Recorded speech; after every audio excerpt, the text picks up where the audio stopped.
కర్నూలు జిల్లాలోని Adoni sub register కార్యాలయం ముందు సిపిఐ పార్టీ ఆధ్వర్యంలో ధర్నా చేపట్టారు. స్టాంపులను అధిక రేట్లకు విక్రయిస్తున్నారని ఆరోపించారు. అధిక ధరలకు అమ్మి రైతుల్ని మోసం చేస్తున్నారని మండిపడ్డారు. దీనికి వత్తాస పలుకుతున్న రిజిస్ట్రేషన్ కార్యాలయం సిబ్బందిపై చర్యలు తీసుకోవాలని జిల్లా కార్యదర్శి అజయ్ బాబు డిమాండ్ చేశారు.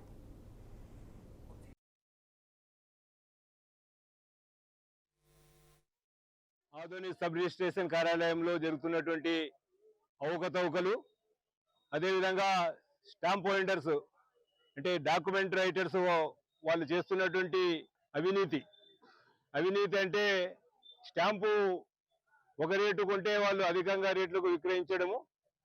ఎవరైతే విక్రయాల కొరకు వస్తారో రైతులు కానీ, లేకపోతే ఇళ్ల స్థలాలకు సంబంధించి ఖాళీ స్థలాల కొరకు వచ్చే వాళ్ళు అయితేనేమి, లేకపోతే ఇళ్ల రిజిస్ట్రేషన్ కొరకు వచ్చేటువంటి వాళ్ళ దగ్గర అయితేనేమి, వాళ్ళు మామూలుగా అధికంగా ఫీజులు వసూలు చేస్తూ అనేక రకాలైనటువంటి కొరీస్ పెట్టి మీరు ఇది చేసుకుంటేనే రిజిస్ట్రేషన్ కార్యాలయంలో మీకు రిజిస్ట్రేషన్ అవుతుందనేటువంటి ఒక రకమైనటువంటి భయానక వాతావరణాన్ని వాళ్ళు సృష్టించి తద్వారా డాక్యుమెంట్ రైటర్స్ వాళ్ళు పబ్బం గడుపుతున్నారనేటువంటిది చాలా మందికి తెలిసినటువంటి విషయమే.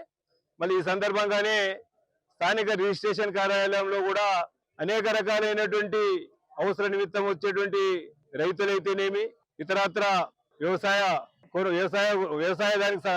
భూముల కొరకు వచ్చేటువంటి వాళ్ళైతేనేమి, లేకపోతే ఇళ్ల స్థలాల కోసం రిజిస్ట్రేషన్ కోసం వచ్చే వాళ్ళైతేనేమి, అనేక మందికి సంబంధించి కూడా వాళ్ళు కూడా సరైనటువంటి స్పందన కనిపించకుండా వాళ్ళు ఎంతసేపు ఉన్నా డాక్యుమెంట్ రైటర్స్ ఏదైతే చెప్తారో దాన్నే వాళ్ళు అమలు పరుస్తూ ఈ యొక్క రిజిస్ట్రేషన్ కొరకు వచ్చేటువంటి వాళ్ళకి అనేక రకాలైనటువంటి ఇబ్బందులు గురి చేస్తున్నారు అనేటువంటిది